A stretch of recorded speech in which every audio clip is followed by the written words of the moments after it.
geschenkt wir heuten das Wort, a kleines Kind, ganz zart und fein, wir wiegen es im Ohren. Wir geben's dem Herrgott in die Hand, erbitten seinen Segen.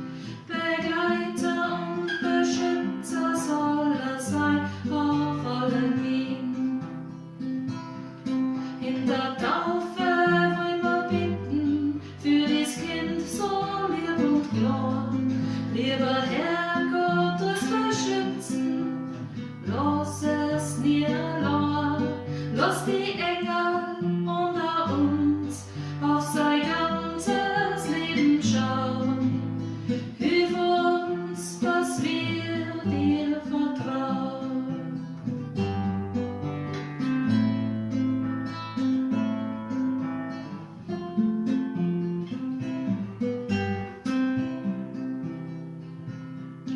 Es soll wachsen, es soll lachen, es soll leben voller Freude. Es soll wissen, dass es Eltern hat, die immer stehen bereit.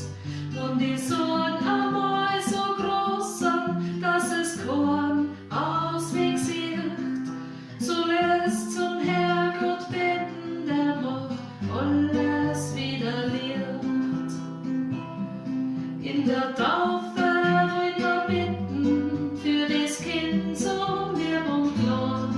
Lieber Herrgott, das beschützen, lass es nie allein. Lass die Engel unter uns auf sein ganzes Leben schauen. Hilf uns, dass wir dir vertrauen.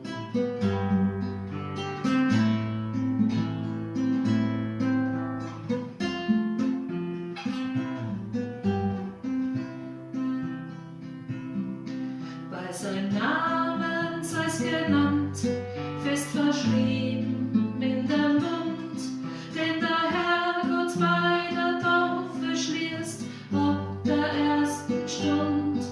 Soll nicht vergessen, dass es jemand gibt, der immer schaut, dass man gut durch das Leben kommt, dass man vertraut.